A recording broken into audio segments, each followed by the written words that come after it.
بسم الله الرحمن الرحيم. ويتجه أن يقال المغضوب عليهم العصاة والضالون الجاهلون بالله،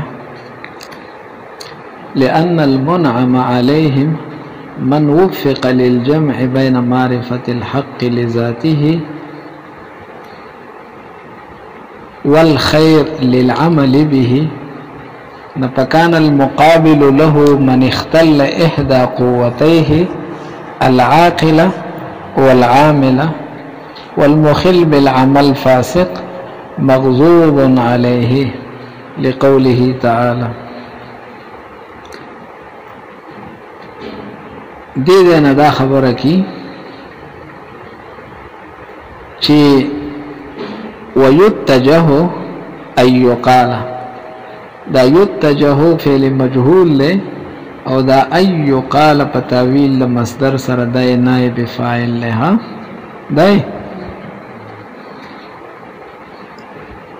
دا يتجه معنا دا خبره ډیره موجهه ده. موجهه معنا حسنه ده. صدا يتجه أن يقال اي يحسن. دا يتجه معنا یې څه کړی دا؟ يحسن.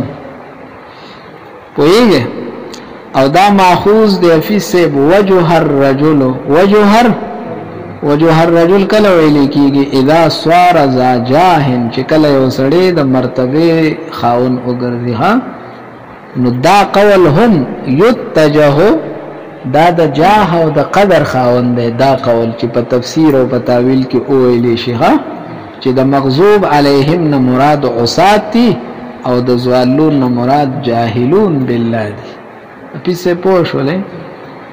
مصنف باندې یو اعتراض راځي چې مخکې قول د فقیل سره نقل کو، پس سره چې د مغضوب علیهم نه مراد يهود دي، ضالین نه مراد نصارا دي، باوجود د دې نه چې هغه په حدیث مرفوع سره هم راغله او قرآن شریف کې هم دلیل موجود، او د دې ټولو خبرو باوجود دغه فقیل سره نقل کو، د تمریز پټکی سره کمزور قول له وګرځاو، او دلته خپل تعویل او تفسیر چې کین هغه په یتجه سره وای چې دا ډیره جاه والا او حسن او د مرتبه قول له دایو دارسته.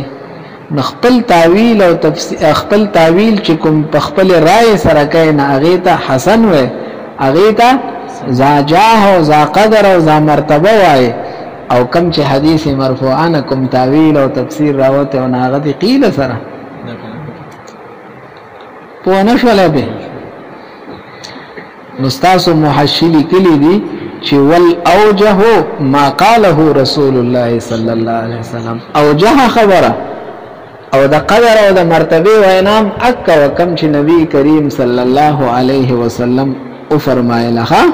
خو ما ته ګوره نبی علیہ الصلوۃ والسلام د آیات کریمه تفسیر نه وکړي اپیسه وو، بلکې دا یو مثال ورکړی دی، تمثيل ورکړی دی چې مغضوب علیهم نه مراد يهود نه دي، د مغضوب علیهم یو مثال يهودم دي، د ضالین نه مراد نصارا نه دي، بلکې د ضالین یو مثال نصارام دي.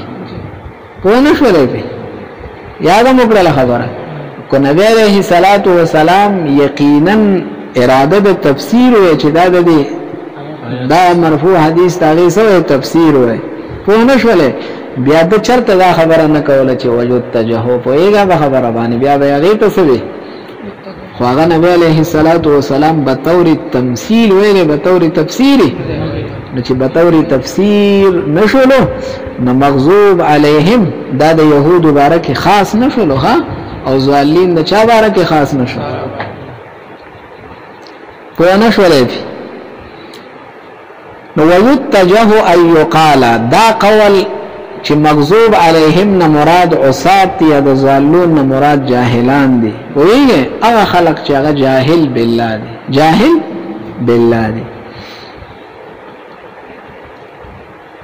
نو دا خبره ډیره متجه ده، معنی دا ډیره حسنه ده او دا ډیره وجیه ده. ولې؟ لأن المنعم عليهم، لأن استاسو محشی د امام رازی رحمه الله د تفسیر کبیر په حواله نقل کړی دی چې مل حکمت فی انه تعالی جعل المقبولین طائفه واحده. دا څه وجه ده چې په سوره فاتحه کې الله تعالی مقبول بندگان یو ډله وګرځول، صراط الذین، او مردودین کم خلق چې خدای رد کړی دی هغه دوه ډلې کړل. څو ډلې؟ یو ته مغضوب علیهم یا بل ته. دا څه وجه ده؟ پوهیږئ به خبره باندې؟ نو افیس صاحب هغه جواب کړی دی، صحیح کړی دی. اے پچا باندې چې د خدای نعمت په کاملی طریقې سره دی نو دا هغه خلق دی افیس صاحب چې هغې ته صحیح اعتقاد هم حاصلی، صحیح اعتقاد ورته او صحیح عمل ورته هم سي. اے کوم خلقو چې ایمان او اسلام جمع کړی دی، ظاهری انقیاد او باطنی انقیاد ځان کې څه کړی دی راوړ پوه نه شولې. د عقیدې په حواله باندې هم عارفین دي خپل عقیده او اعتقادیات او کم امور چې حق دي څه دي، حق امور څه دي، احکام نظریه چې سور دي چې هغه تاسو شرقایت کې ویلي الله موجود دی، الله حی دی، الله قدیر دی، پوهیږئ سور اعتقادیات دي ته حق وي. دي ته حق څه ته ویل کېږي چې کم شی ثابت او د واقع سره سي موافقي. نو الله موجود دی، الله حی دی، الله قدیر دی، الله سمیع دی، بصیر دی، رؤیت ته الله حق دی. دا سوره خبره نو دې ته اعتقادیات وایي. ها نو چې کم سره معرفت ته لري د اعتقادیات لري او د معرفت نرستو اکشان اعتقادم لري نو یو د خدای دا احسان دی. بل هغه کس چې خیر هم پیژندلی او خیر سره پیژندلی د عمل لپاره چې زه په عمل وکم. نو پښتو کې چې د چا قوت نظری او قوت عملی، قوت فکری او قوت یا قوت علمیه او قوت عملیه، د دواړه سو برابر او کاملو په دې د خدای کامل احسان دی. اوس راشه د دې په مقابله کې چې چا کم یو قوت ته نقصان ورکو نو د هغې نه یوه ډله جوړېږي. پوه نه شولې؟ نافیس مونږ چې وکتل نه یهود چې د هغې قوت عملي ته نقصان ورکو، اعتقادیاتو کې دوره فرق نو په نسبت ته چا باندې او څه ته نقصان ورسو؟ قوت عملي ته. نو قوت عملی والا فاسق ته چې نقصان ورته ورسیږي او مغضوب علیهم دی او قران کریم هغه ته څه ورکړي اشاره ورکړي. تاسو پوه شولې؟ نو یو ډله دغه جوړه شوله او چې چا څه ته نقصان ورسو اعتقاد ته هغه جاهل بالله شو، هغې نه نصارا جوړ شو. یوې ډلې افراط کړی دی او بلې یهودو تفرید کړی دی، د پیغمبرانو قتل پسې شو د عمل فلحاظ سره. او دیخوا نصارا او افراط کړی د حد نه په بره تلو، عیسی علیه السلام د خدای درجې ته رسولی. پوهېږئ؟ نو خود به خود څو ډلې جوړې شوې د مردودین، چا قوت علمي ته نقصان ورسو، چا قوت د مردودین دوه ډلې شو او مقبولین. عبارت ته ګوره اوس ښه لأن المنعم علیهم ځکه هغه کسان چې باغي هغه کس چې باغه انعام شوی دی من هغه څوک ته وفقه چې هغه ته للجمع د دې خبرې چې هغه جمع وکړي بین معرفت الحق په من د معرفت ته څه کې د حق نه مراد اعتقادیات دي او دا حق چې پیژني نو څه دپاره پیژني لذاته بس صرف دا پیژندل قدرې د دې معرفت کافي دی د دې اعتقاد قدرې څه دی کافي دی. ځکه چې اعتقادیات خو ته په لاس خپل نشي کولی. ته چې وایې الله موجود دی نو د خولې وینا ته حاجت نشته دی، دا عقیده ولري، دا د زړه فعل دی، دا سوچ دی، فکر دی، پوه شولی پې. نو ځکه لذاته وایي، لذاته کې دا هي ضمیر حق ته راجع دی. حق وپېژني، خالص دا حق وپېژني، بس پاخوا نور څه ته